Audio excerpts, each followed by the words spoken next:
Hello friends, good morning. তোমরা সবাই কেমন আছো? আশা করি ভালোই আছো। আমিও ভালো আছি। তো আজকে আমি তোমাদের সঙ্গে শেয়ার করব যে আমার 6 মান্থ প্রেগনেন্সি আমি কিভাবে কাটালাম, তার পুরো রুটিনটা তোমাদের সঙ্গে শেয়ার করব। তো দেখতেই পাচ্ছ সকালবেলা আমি ঘুম থেকে উঠে পড়েছি, আর মেয়ের আজকে স্কুল নেই, তো সেই জন্য মেয়েও আমার সঙ্গে বেলা পর্যন্ত ঘুমাচ্ছে। তো উঠেই সকালবেলা একদম বড়বাবু আমার মাথার কাছে রেখে গেছে ফোন আর বক্স, কারণ হচ্ছে প্রত্যেক দিন আমি ঘুম থেকে উঠে ঠাকুরের গান শুনি। ঠাকুরের গান বা মিউজিক খুব ভালো, এই সময়ে শোনা উচিত, বাচ্চার ব্রেনের জন্য ভীষণ ভালো গান শোনাটা। তো এটা প্রত্যেক দিনই আমি করে থাকি। ঘুম থেকে উঠেই আমি প্রথমে একটু মিউজিক শুনে নিই, শুয়ে শুয়ে কিছুক্ষণ শুয়ে শুয়ে মিউজিক শুনে তারপরে অন্য কাজে যাই। কাজ বলতে আমার তো কিছুই নেই, আমি সারাদিন কোনো কাজ করি না, কারণ আমি বেড রেস্টে আছি। এর আগেও তোমাদের বলেছি যে আমি পুরো বেড রেস্টে আছি। তো ডাক্তার আমাকে যেরকম বলেছে আমি সেরকমই চলাফেরা করি। বেড রেস্ট যেহেতু বলেছে তাই আমি বাড়ির একটা কাজও করি না। তো গানটা চালিয়ে দিয়ে উঠে বসে পড়লাম। তো এবার বিছানার চাদর টাদর টুকিটাকি যেগুলো থাকে ওগুলো বসে বসে বিছানার মধ্যে বসে বসে একটু ভাঁজ করে নিই। ভাঁজ করে নিয়ে তারপরে আমি নেমে যাই নিচে।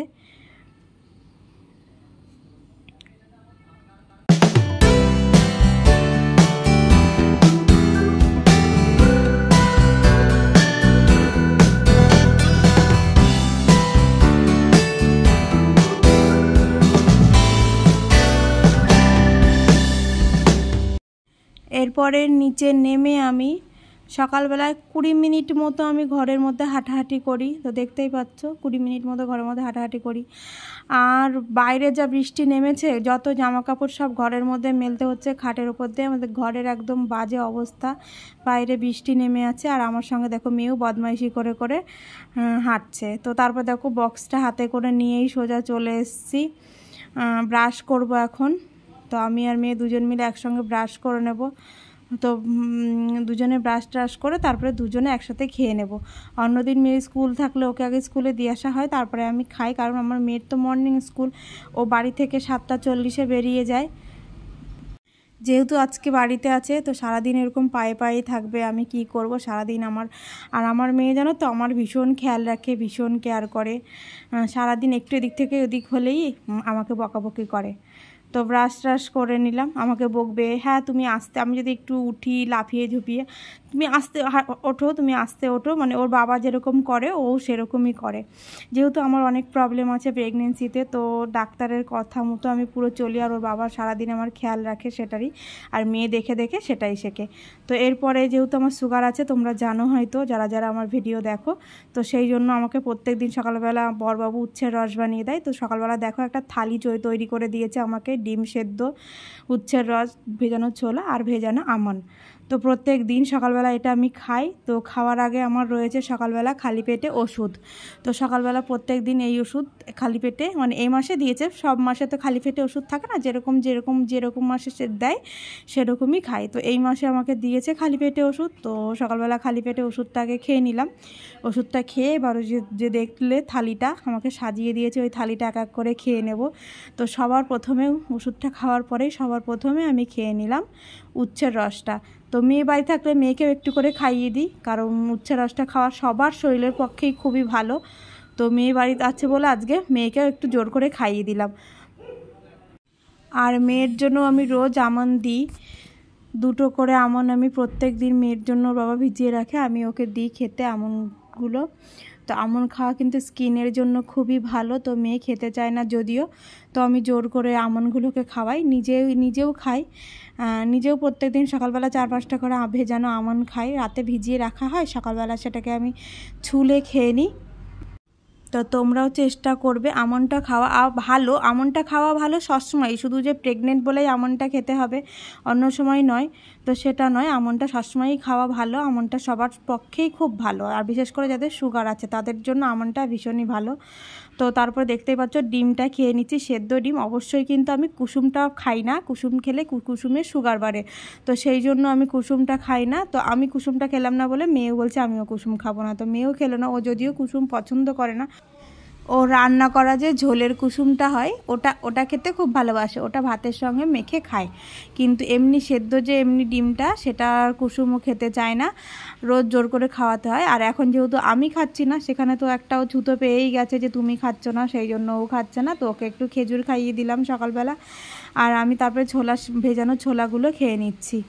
এরপরে 11টার সময় খেয়ে নিচ্ছি হচ্ছে ডালিয়া। তো প্রত্যেক দিন আমার টিফিনে ডালিয়াই থাকে, হয়তো 2-1 দিন ডালিয়া খেতে ইচ্ছে করে না, সেই দিনকে মাকে বলি, তো মা রুটি কি পরোটা কিছু একটা বানিয়ে দেয়, তো সেই দিন খাই। কিন্তু ডালিয়াটা আমার রোজ খেতে হয়, ইচ্ছে না করলেও খেতে হয়। তো আমার মুখ দেখে তোমরা দেখে বুঝতেই পারছো যে আমার ডালিয়াটা খেতে একদম ইচ্ছে করছে না, আমি জোর করে খাচ্ছি।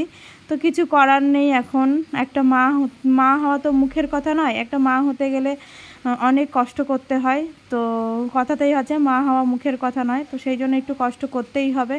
তো ডালিয়াটা খেতে খেতে মেয়েকে বললাম একটু জল এনে দে, তো মেয়ে জল এনে দিল। তো আমি যখন যা চাই মেয়ে তখন তাই এনে দেয়, দিয়ে আমার খাওয়া হয়ে গেছে ডালিয়াটা। এবার সকালবেলা খাবার পরে আমার থাকে আর একটা ওষুধ, তো এটা সুগারের জন্য। তো এই ওষুধটা সকালবেলা খাওয়ার পরে থাকে, তো এই ওষুধটা এখন খেয়ে নেব।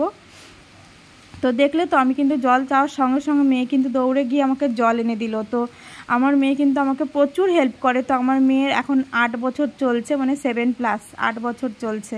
তো মেয়ে আমার সবসময় হেল্প করে। তো আমার দুপুরবেলা স্নান টান সব হয়ে গেছে, তো দেখতেই পাচ্ছ স্নান টান করে মাথাটা আছড়ে সিঁদুর টিঁদুর পরে নিয়েছি।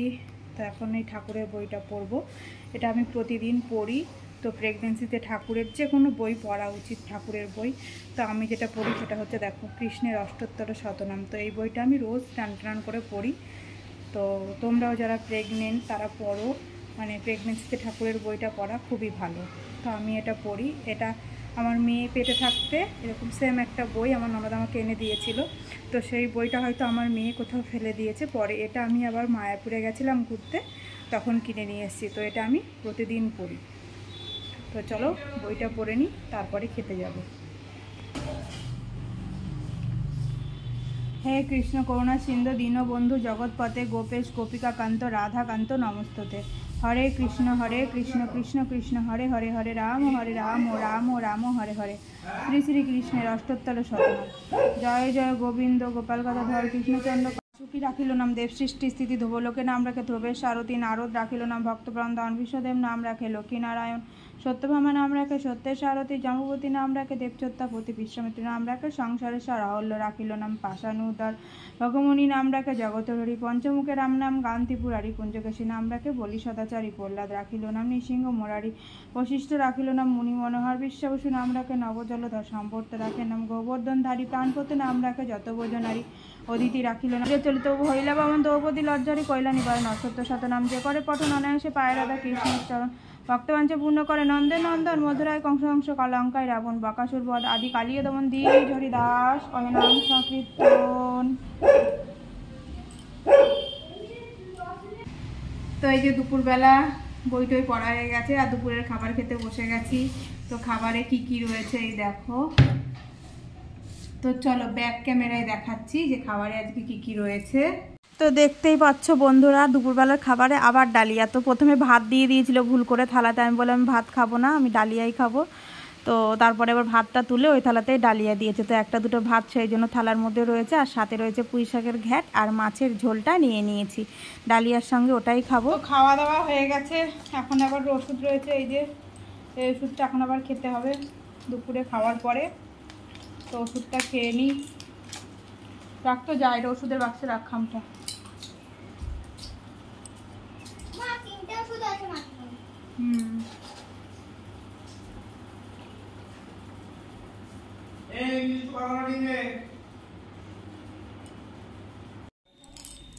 তো এখন বাজে বিকেল 5টা। তো এখন নিয়ে বসে পড়েছি দেখো ফল। তো আজকে ফলের মধ্যে রয়েছে শসা আর পেয়ারা। আর আজকে দেরি হয়ে গেল একটু, অন্যদিন 4:30টার সময় খাই, আজকে 5টা বেজে গেছে। আর পেছনে দেখো বাইরে বৃষ্টি হচ্ছে আজকে সারাদিন ধরে। তো জামা কাপড়গুলো একটু একটু ভেজা সব খাটের উপর দিয়ে দেওয়া হয়েছে।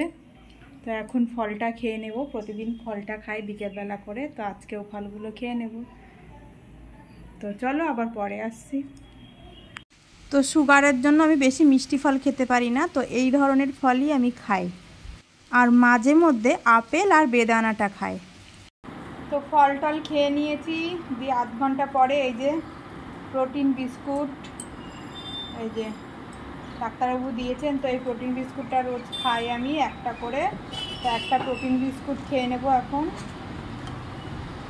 এই দেখো এরকম ভেতরে এরকম প্যাকেট করা করা রয়েছে, তো যে প্যাকেটটা খোলা রয়েছে ওটার থেকে একটা নিয়ে খেয়ে নেব। তো এই দেখো বিস্কুটটা, বুঝতে পারছো? তো এই বিস্কুটটা রোজ একটা করে খাই, তো এখন একটা খেয়ে নেব। খেতে কিন্তু ভালোই বিস্কুটটা, মিষ্টি। আমি খেয়েছি অনেকবার, মিষ্টি মিষ্টি। ও মাঝে মাঝে নিয়ে খায় আমার কাছ থেকে, ভালো খেতে বিস্কুটটা, টেস্টটা। গন্ধ হলে আমি খেতাম না। তো এখন যাবে ড্রয়িংয়ে, ওকে রেডি করিয়ে দিতে হবে। তো চলো ওকে রেডি করিয়ে দিই। এখন খাচ্ছি সন্ধ্যের টিফিন। তো সন্ধ্যের টিফিনে কি খাচ্ছি দেখো আজকে, এই দেখো মুড়ি ডালমুট দিয়ে একটু পেঁয়াজ লঙ্কা দিয়ে মেখে নিয়েছি। যদিও আমি রোজ খাই না এরকম ধরনের খাবার, আজকে একটু ইচ্ছে করলো একটু চটপটা মুখরোচক কিছু খাবো, তো সেই জন্য এটা খাচ্ছি। না হলে আমি ছানা দিয়ে মুড়ি দিয়ে বা দুধ মুড়ি টিফিনে এইগুলোই খাই, এইটা খাই না। মশলা জাতীয় খাবার আমি খুব একটা খাই না। তো এখন টিফিনটা খেয়ে নেব, তারপরে আবার রাতে আমি কি খাই সেটাও তোমাদের সঙ্গে শেয়ার করব। তো চলো ব্লগটা দেখতে থাকো। তো দেখো বন্ধুরা, এটা হচ্ছে আমার রাতের খাবার। তো আজকে যদিও খেতে ইচ্ছে করছিল না, কারণ তোমরা দেখেছো সন্ধ্যাবেলা মুড়ি খেয়েছি একটুখানি ডালমুট ফুট দিয়ে মেখে, তো পেটটা ভারী হয়ে রয়েছে। তো সেই জন্য বললাম আমি আজকে রাতে কিছু খাবো না, কিন্তু সে তো শুনবে না, জোর করছে না কেন কিছু না খেয়ে আমি শুতে দেবো না। তো তারপরে আমি বললাম ঠিক আছে তাহলে আমাকে দুধ দাও আর একটা রুটি দাও। না একটা রুটি খেলে হবে না, দুটো খেতে হবে। তো দুটো রুটি আর দুধ গরম করে দিয়েছে, আমি ওটাই খেয়ে নিচ্ছি। আর মেয়ে আমার দেখা দেখি ও বলছে তাহলে আমিও রাতে ভাত খাবো না, আমাকে তাহলে দুধ মুড়ি দিয়ে দাও। তো ও দুধ মুড়ি খেলো, আমি দুধ রুটি খেলাম। খেয়ে চলে এসেছি ঘরে। এসে রাতে আবার ওষুধ থাকে খাওয়ার পরে, তো রাতে খাওয়ার পরে ওষুধটা খেয়ে এটা থাকে, আর এর সাথে একটা লিকুইড একটা হজমের ওষুধ থাকে, কারণ এই সময়তে একটু হজমের প্রবলেম হয়। তো প্রেগনেন্সির শুরু থেকে আমি কিন্তু এই হজমের ওষুধটা খেয়ে যাচ্ছি।